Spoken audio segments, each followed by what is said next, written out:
শপথ গ্রহণ অনুষ্ঠান হবে। অতিথিদের বিশাল মঞ্চ সহ দর্শকদের আসনের ব্যবস্থাও করা হয়েছে।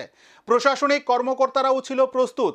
বিভিন্ন গ্রাম থেকে মানুষজনও এসে উপস্থিত হয়েছেন, কিন্তু যারা শপথ নেবেন তারাই আসলেন না। ঘটনা কমলপুরে। আজ কমলপুর দুর্গা চৌমুহনী আরডি ব্লকে পঞ্চায়েত সমিতির চেয়ারম্যান ও ভাইস চেয়ারম্যান সহ 11 জন সদস্যদের শপথ গ্রহণ অনুষ্ঠান ছিল। সে অনুযায়ী দুর্গা চৌমুহনী আরডি ব্লক প্রাঙ্গণে অতিথিদের বিশাল মঞ্চ সহ দর্শকদের আসনের ব্যবস্থা করা হয়। ব্লকের প্রশাসনিক কর্মকর্তারা ছিল প্রস্তুত। শপথ গ্রহণের সরকারি সময় ছিল বেলা 12টা। সময়ের উপর লক্ষ্য রেখে বিজেপি দলের নিমন্ত্রিত কার্যকর্তা সহ বিভিন্ন গ্রাম থেকে মানুষজন ব্লকে শপথ গ্রহণ অনুষ্ঠানে উপস্থিত হন। বেলা যায়, কিন্তু চেয়ারম্যান ও ভাইস চেয়ারম্যান সহ কোনো সদস্যদের দেখা নেই। বেলা যাওয়ার সাথে সাথে ব্লকে শুরু হয় গুঞ্জন। কী কারণে শপথ গ্রহণ অনুষ্ঠানে পঞ্চায়েত সমিতির জনপ্রতিনিধিরা উপস্থিত হয়নি বা আজ শপথ গ্রহণ অনুষ্ঠান হবে না, উপস্থিত কেউ বলতে পারেনি। শেষ পর্যন্ত ওরা খবর আসে দলীয় হুইপ না আসার কারণে শপথ গ্রহণ বন্ধ। বিকাল 4টা পর্যন্ত দুর্গা চৌমুহনী ব্লকে শপথ গ্রহণ বন্ধ। এ বিষয়ে সরকারিভাবে চিঠি বা নোটিশ আসেনি। এ বিষয়ে হতাশ হয়ে বিজেপি দলের এক কার্যকর্তা অসীম পাল বলেন, সরকারি চিঠি পেয়ে সকাল 11টার সময় শপথ গ্রহণ অনুষ্ঠান মঞ্চে উপস্থিত হয়েছি। কারোর পাত্তা নেই, কি হয়েছে জানি না। মঞ্চ সাজিয়ে রাখা হয়েছে। এদিকে শপথ গ্রহণ অনুষ্ঠানে অতিথিদের রিসিভ করার জন্য এসএসজি গ্রুপের মেয়েদের আনা হয়েছে বিভিন্ন অঞ্চল থেকে। ওনারাও হতাশ। কেন শপথ গ্রহণ অনুষ্ঠান দেরি হচ্ছে, শপথ হবে কি হবে না কিছু বুঝতে পারছি না।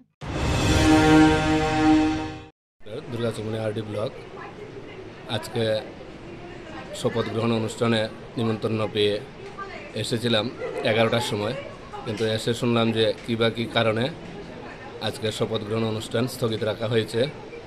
বা আমার মতন অনেক কার্যকর্তা দুর্গা চৌমুহনী ব্লক প্রাঙ্গণে এসে ঘুরে ঘুরে বাড়ি চলে যাচ্ছে।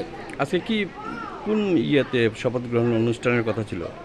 পঞ্চায়েত সমিতি এর যারা নবনির্বাচিত প্রতিনিধিরা হয়েছেন তাদের নিয়ে শপথ গ্রহণ অনুষ্ঠানের প্রোগ্রাম ছিল। কি কারণে হয়েছে না এটা জানেন না? না, এটা সম্পূর্ণভাবে আমি কি কারণে স্থগিত রাখা হয়েছে সেটা জানি না। ব্লকে আসার পরে জানতে পারলাম। তো এই যে অনেক দূর দূরান্ত থেকে যে লোকজন আসছে, হ্যাঁ, অনেক কার্যকর্তাই আসছেন, এসে সেটা শুনে বাড়িতে ব্যাক করছেন আবার।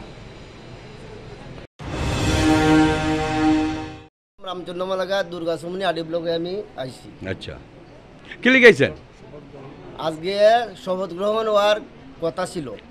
কোন কিসের শপথ গ্রহণ? পঞ্চায়েত সমিতি। দুর্গা চৌমুহনী আরডি ব্লক, আর আমরা এখানে ইনভাইটেড হয়েছি। আজকে ওথ টেকিং সেরেমনি ছিল, তার জন্য অ্যাজ এ রিসেপশনিস্ট হিসেবে আমাদের সবাইকে, আমরা টিআরএলএম এর আন্ডারে আর কি এসএসজি গ্রুপস করি, এর মধ্যে সিএসপি আছি, সিএলএফ কিছু মেম্বার্সও আছি, আমরা সবাইকে ইনভাইটেড করা হয়েছিল এখানে অ্যাজ এ রিসেপশনিস্ট হিসেবে আর কি। কিন্তু এখনও 1টা বেজে গেছে, কেন যে প্রোগ্রামটা হচ্ছে কি হচ্ছে না ঠিক বুঝতে পারছি না। হ্যাঁ, তাও আমরা জাস্ট ওয়েট করে আছি। Bureau report, search India TNN।